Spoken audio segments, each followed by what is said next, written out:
ভিডিঅ'টো চাবলৈ লোৱাৰ বাবে আপোনাক ধন্যবাদ জনালোঁ। ৰাণী ফুলেশ্বৰী অৰ্থাৎ আহোম স্বৰ্গদেউ শিৱসিংহৰ পত্নী ফুলেশ্বৰীয়ে তেতিয়া কি কৰিছিল, আহোম ৰাজ্যৰ শাসনৰ দায়িত্ব লৈছিল। সেই সময়খিনিতে এটা বিদ্ৰোহে উকমুকাই উঠিছিল। অনিৰুদ্ধদেৱে এখন সত্ৰ স্থাপন কৰিছিল, যিখন সত্ৰৰ নাম হ'ল মায়ামৰা সত্ৰ। নৱবৈষ্ণৱ ধৰ্মৰ 4 সংহতি আছিল। সেই 4 সংহতিৰ কাল সংহতিৰ নিয়ম মানি মৰাণ, চুতীয়া, কছাৰী সকলো জনগোষ্ঠীকে সামৰি সেই সত্ৰ ধৰ্ম আৰু সাংস্কৃতিক চৰ্চাৰ কেন্দ্ৰবিন্দু হৈ পৰিছিল। এই মায়ামৰা সত্ৰৰ মোৱামৰীয়া ভকতসকলৰ মাজতেই সেই বিদ্ৰোহ আৰম্ভ হৈছিল। কিন্তু সেই বিদ্ৰোহ কিয় আৰম্ভ হৈছিল সেয়া ভিডিঅ'টোৰ আগলৈ জানিম। কিন্তু চিনাকি হৈ লৈছোঁ আৰু এগৰাকী অতি শক্তিশালী নাৰী, যাৰ নাম কুৰংগনয়নী। সেই ৰাণী ফুলেশ্বৰীৰ শাসন অৰ্থাৎ শিৱসিংহৰ সময় পাৰ হৈ গ'ল। এইবাৰ স্বৰ্গদেউ হ'ল প্ৰমত্ত সিংহ। তাৰপিছত আহিল ৰাজেশ্বৰ সিংহ। তেতিয়া আছিল 1751 চন। সেই সময়ত কি কৰিছিল, মানসকলে মণিপুৰ আক্ৰমণ কৰিছিল। ঠিক তেতিয়াই ৰাজেশ্বৰ সিংহই মণিপুৰৰ ৰজা জয়সিংহক মানৰ বিপক্ষে যুদ্ধ কৰিবলৈ সহায় কৰিছিল। তাৰ ফলত মণিপুৰখন মানৰ হাতলৈ যোৱাৰ পৰা ৰক্ষা পৰে। ইমান এটা ডাঙৰ সহায়ৰ উপহাৰ হিচাপে মণিপুৰৰ ৰজাই কি কৰিছিল, তেওঁৰ জীয়েক কুৰংগনয়নীক আহোম ৰজা ৰাজেশ্বৰ সিংহলৈ বিয়া দিছিল। তাৰপিছত এই মণিপুৰৰ সেই জীয়ৰী কুৰংগনয়নী আহোম ৰাজ্যৰ বোৱাৰী হৈছিলগৈ, অৰ্থাৎ আহোমৰ ৰাণী হৈছিলগৈ। ইয়াৰ পিছৰছোৱা সময়ত ৰাজেশ্বৰ সিংহৰ মৃত্যু হ'ব। তেওঁৰ ভায়েক লক্ষ্মী সিংহ ৰজা হ'ব আৰু সেই লক্ষ্মী সিংহই কুৰংগনয়নীক বিয়া পাতে। এইখিনিলৈ সকলো ঠিকেই আছিল। কিন্তু ইয়াৰ পিছত সেই যে ৰাণী ফুলেশ্বৰীৰ দিনত আৰম্ভ হৈছিল এটা বিদ্ৰোহ, মোৱামৰীয়া বিদ্ৰোহ, সেইটো বিদ্ৰোহ আকৌ শক্তিশালী হৈ উঠে। কাৰণস্বৰূপে আগৰে পৰা তেওঁলোকৰ মাজত ক্ষোভ এটা সোমাই আছিল। কিন্তু আকৌ এই বিদ্ৰোহে উকমুকাই উঠাৰ কিছুমান কাৰণ আছে। যিসকল মোৱামৰীয়া মহন্ত আছিল, আহোমৰ ৰজাঘৰীয়াই কি কৰিছিল, বিভিন্ন সময়ত তেওঁলোকক অসন্মান কৰি আহিছিল। মোৱামৰীয়া ভকতসকলে বলি বিধান নামানিছিল। তেওঁলোকৰ মাজত মূৰ্তি পূজা নিষিদ্ধ আছিল।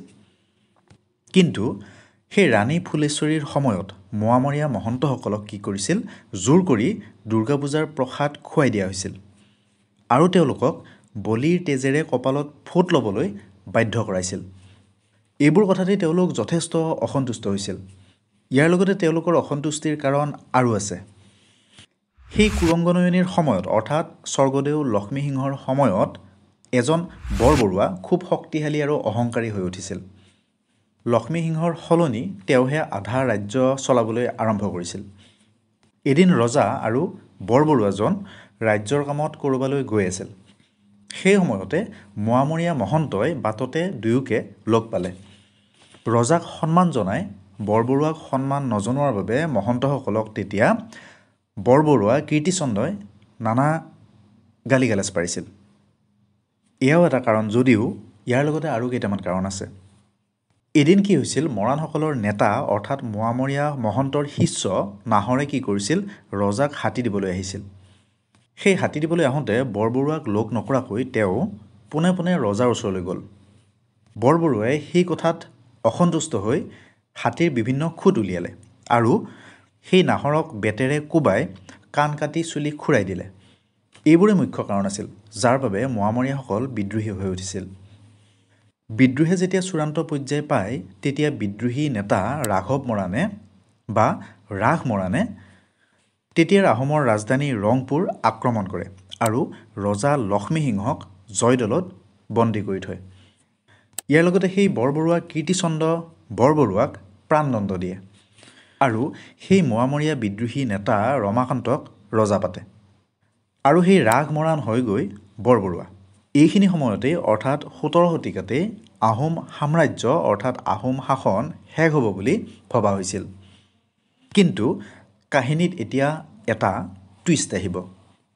এই যে ৰাস মৰাণ বা ৰাঘৱ মৰাণ বৰবৰুৱা হ'ল, তাৰপিছত কি কৰিলে, আহোমৰ বহুতো মন্ত্ৰী বিষয়াক হত্যা কৰিলে আৰু মৃত্যুদণ্ড দিলে। তেওঁ বৰবৰুৱা হৈ মন্ত্ৰী বিষয়াসকলৰ ঘৈণী জীয়ৰী বহুতকে বিয়া পাতিলে। ৰাণী কুৰংগনয়নীকো তেওঁৰ ৰাজসভালৈ লৈ আহিল। ইয়াৰ পিছতে আৰম্ভ হ'ল জল্পনা কল্পনা। সেই ৰাঘৱক কেনেকৈ সিংহাসনৰ পৰা আঁতৰোৱা হয় তাৰ পৰিকল্পনাত সকলো ব্যস্ত হৈ পৰিল। ইফালে কুৰংগনয়নী আৰু আন ৰাণীসকলেও সেই একেই সুযোগ বিচাৰি আছিল। সেই সুযোগ আহিল বিহুৰ দিনাখন, অৰ্থাৎ বহাগ বিহুৰ দিনাখন। ৰাঘৱ মৰাণৰ বাসস্থানলৈ সেইদিনা এটা হুঁচৰিৰ দলে হুঁচৰি গাবলৈ আহিল। হুঁচৰি গোৱা শেষ হ'ল। নিয়ম মতে গৃহস্থই কি কৰিব লাগে, বটাত পাণ তামোল লৈ আঁঠু ল'ব লাগে। তেতিয়ালৈ কুৰংগনয়নী ৰাঘৱৰ বিশ্বাসজনক হৈ পৰিছিল। সেই কুৰংগনয়নীৰ অনুৰোধত ৰাঘৱে আঁঠু ল'লে। সেই সময়তেই সেই হুঁচৰিৰ দল আৰু ৰাণীসকলে তৰোৱাল উলিয়াই সেই ৰাঘৱক হত্যা কৰে। কোনো ঠাইত উল্লেখ থকা মতে লক্ষ্মীসিংহৰ যিসকল লোক আছিল তেওঁলোকৰ মাজৰেই কেইজনমানে সুযোগ বুজি বিহুৰ দিনাখন ৰাঘ মৰাণক ঘৰৰ পৰা উলিয়াই আনি হত্যা কৰিছিল। ইয়াৰ পিছত কি হয়, সেই যে ৰজা পাতিছিল ৰমাকান্ত, তেওঁ প্ৰাণৰ ভয়ত পলাই যায়। কিন্তু তেওঁক ধৰি অনা হ'ল আৰু মৃত্যুদণ্ড দিয়া হ'ল। এয়া আছিল 1770 চনৰ কথা। ইয়াৰ পিছতেই সেই যে জয়দৌলত বন্দী কৰি থৈছিল ৰজা লক্ষ্মীসিংহক, তেওঁক মুকলি কৰি আনি সিংহাসনত বহোৱা হ'ল। ইয়াৰ পিছতে সেই শেষ হৈ যাব খোজা আহোমৰ শাসন আকৌ চলি থাকে। এই ক্ষেত্ৰত সেই মণিপুৰৰ জীয়ৰী কুৰংগনয়নীৰ বুদ্ধি আৰু শক্তিৰ কথা ইতিহাসত উল্লেখ আছে। যদি আমি আহোমৰ বুৰঞ্জী খুচৰোঁ তেতিয়াহ'লে এই কুৰংগনয়নীক বীৰংগনা নাৰীৰ মৰ্যাদা দিয়া হৈছে। আনফালে মৰাণসকলৰ ফালৰ পৰা বিচাৰ কৰিলে ৰাঘৱ মৰাণ হ'ল সাংঘাতিক শক্তিশালী বীৰ যোদ্ধা বা বিদ্ৰোহী নেতা। বুৰঞ্জীৰ চৰিত্ৰবোৰ তেনেকুৱাই। বুৰঞ্জী কোন ৰজাৰ দ্বাৰা লিখা হৈছে, কোন জনগোষ্ঠীৰ দ্বাৰা লিখা হৈছে তাৰ ওপৰতে নিৰ্ভৰ কৰে কাক নায়ক আখ্যা দিয়া হয়, কাক খলনায়ক আখ্যা দিয়া হয়। ভিডিঅ'টো যদি ভাল পালে লাইক কৰিব আৰু শ্বেয়াৰ কৰিব। লগতে আমাৰ এই চেনেলটো ছাবস্ক্ৰাইব কৰি থৈ দিব।